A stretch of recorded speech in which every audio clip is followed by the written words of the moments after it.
Hi, I'd like to welcome everyone to the Logan Rotary Club. Today we have Craig Coster with us. He's from Morgan Stanley out of Huntington. Thank you for coming, Craig. Thanks. Appreciate the conversation around the table today. A couple weeks ago, I was in Rotary in New York, in Purchase, New York, Rye, New York. And one of the guys came up to me. I was in actually a different type of meeting, and he came up to me, saw the pin on my lapel, and just said, "Is it the truth?" And I didn't really connect the dots. I kind of looked at him and I said, "Well, yeah, of course, if the media said it, it's true." Wasn't real sure where he's going with the conversation. So I just kind of blew it off, and he said, "Well, does it build goodwill and better friendship?"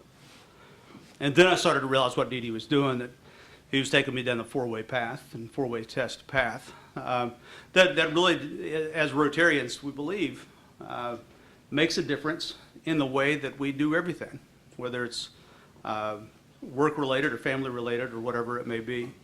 So, it kind of drew home the fact to me that we as Rotarians are connected in a very dynamic way.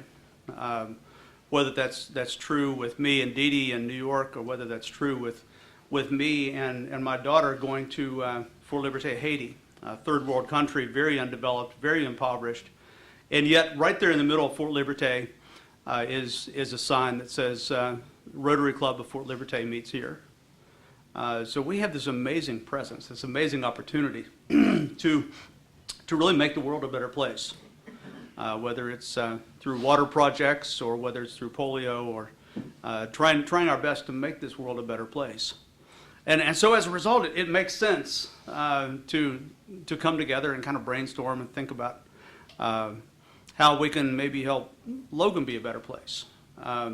As I've talked with you, Logan is home to me. My grandfather moved here in 1924. My other grandfather was born and raised here. My mother was a resident in this 6-unit apartment building up on Morgan Street until 1929, when the banks called the mortgage and they lost the apartment building. At that point, my grandfather and family moved out to Switzer, and if you are from this area and you recall the log cabin in Switzer, that was where my mother was raised. But I began asking her a question one time, 20 plus years ago. I said, "How would you define success?" And I want to ask you that same question. My mother's response was something I never expected. She said, "I knew that I had been successful when my children could bathe in clean water and use a fresh towel every time they bathed." And that seems so simple. Because, see, I was that child that bathed in fresh water and had a fresh towel every time. But she was the child who was one of 6, 4 kids plus mom and dad. So she understood the impact of that. Life comes at us from all different angles. It comes at us, it challenges us, it throws monkey wrenches into our plans. And that's just basically something that happens. I mean, there's no question about it. It's going to happen. And I think really what differentiates us is when we've planned for the things that we can't really plan for. One of the joys that I have with Morgan Stanley is to work with people to make some plans. And there's 3 or 4 different ideas or different pieces of this that I think are really important for us to contemplate, and especially think about as life changes. And we can blame it on administration, we can blame it on whomever, but the reality is that life is changing. We don't, let's stop talking about the problem and begin finding some kind of a solution. And I think part of that solution begins to become reality if we can ask 4 questions. Where is it I want to be a few years from now? Financially, life, what's life story going to look like? What's my financial picture going to look like? And then if retirement is part of that calculation, part of that understanding, part of that story, am I going to be able to retire comfortably? And what happens between here and there if something changes and we have to make some kind of an adjustment to it?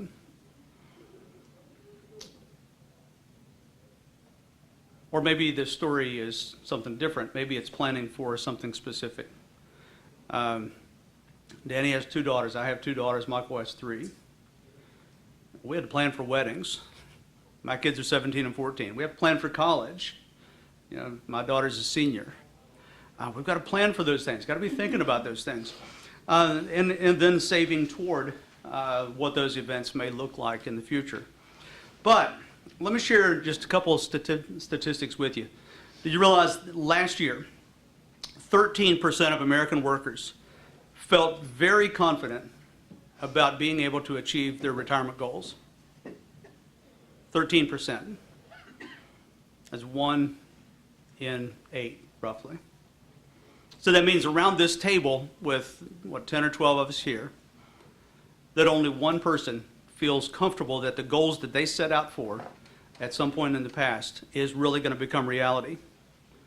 And part of the problem and part of the challenge is this, that many times we've not taken the opportunity to make any kind of plans for the future, financial or otherwise.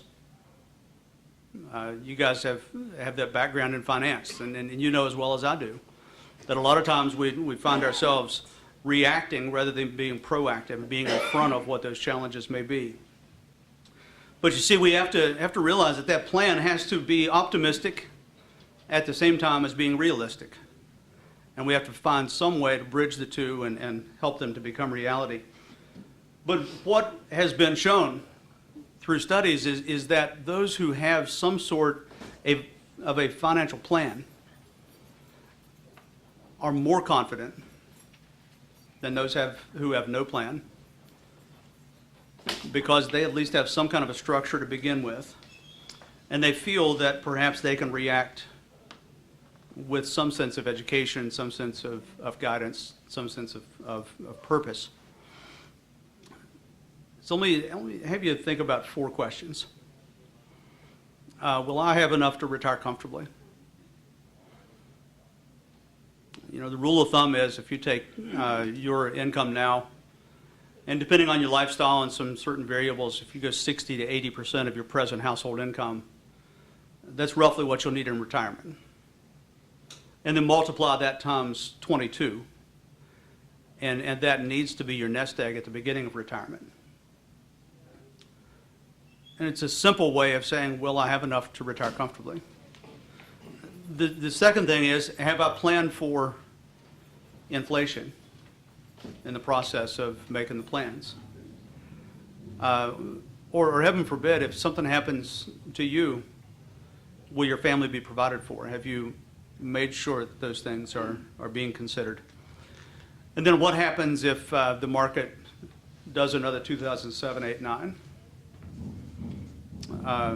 Will you be protected in that kind of a scenario? Part of helping people in my role is being sure that those answers come out in a positive way. But it involves being strategic. It involves being, planning as early as possible rather than reacting. But developing that plan, because you remember the statistics, only 13% feel they can retire comfortably, but 39% can react to changing situations if they have a financial plan in place. So if we can help folks, Rotary is all about being community leadership, right? That's who we are. The reality is that if we can help not only ourselves and our own businesses respond to the changes that are happening within our culture and our community, but then help others to do the same, that I think is what sets us apart. Because you see, we have clean water here. We don't have a problem with polio. We do have a problem with people struggling for the next paycheck, struggling for the next income, struggling for the next month, trying to understand what their financial picture looks like now as well as what it's going to look like down the road. we have a huge responsibility for us. I think as Rotarians, we have to really embrace that. We have to take up that mantle of leadership and say, you know, I'm going to be part of the solution and help folks to be proactive in their planning, to be proactive in the way that they look at things around them, and help folks find some hope. It's not an easy task. And I would love to say there's an easy way to address it. As a member of Rotary, as a financial advisor, I would love to say that every one of them comes out and in a matter of an hour we have an easy solution. It's not that easy. I was talking with a gentleman just a few weeks ago. He said, I'll tell you what, I've been out of work for 5 years, where I was working closed. I have a 401k with over $100,000. I no longer have any income. We own several pieces of property in the community where we live. We can't leave. I'm 53 years old. What do I do? That's probably the quietest drive home because there's no answer. It's tough. The only thing I think that we can do as Rotarians is keep asking that question. Is it the truth? Is it fair to all concerned? Will it build goodwill and better friendships? Will it be beneficial to all concerned? And help to the best of our ability to answer those questions. As I say, I grew up in Huntington. My family history is in Logan. My favorite meal came from the Peach Creek Y. It was my absolute favorite place. I'm planning to stop there on the way home this afternoon and see what's left of that area. My grandfather worked out of there until 1948. But my favorite meal was Salisbury steak, the best mashed potatoes. I have no idea what their secret ingredient was. The best green beans, and the best rolls on this side of heaven. There was something special and something magical about coming to Logan. And I think there still is. I know there are challenges. I can't even begin to identify the challenges fully. You can because you live here. You can because you interact with the people even more than I do. But when we begin to identify some of the challenges, then we can begin to help find some of the solutions. And my hope is, just honestly, that along the way we can work together in different ways for the betterment of this community. No longer has the same Salisbury steak, but still has its same great community spirit. And find some hope, and find some joy, and find a reason for tomorrow. And I hope in whatever ways, maybe I can come alongside that. Because I keep going back to that same question that began. How many people feel confident that they can reach their retirement objective? 13%. But if you have some kind of a plan in place, it triples. And I'd love to be part of that solution, just like I know you guys would. So appreciate the chance to be here today. Lola, thank you so much for being gracious. I was scheduled to be here and had an unexpected meeting that I had to attend, and then rescheduled, and the insurance department scheduled a continuing ed event that day, so I wasn't able to be here. You've been so nice. So thanks so much. I am down in Logan a couple times a month, and would love the opportunity to sit down across the desk from you and just talk about ways that we can work together and just bring back the glory days and provide a tomorrow that we look forward to joining in together.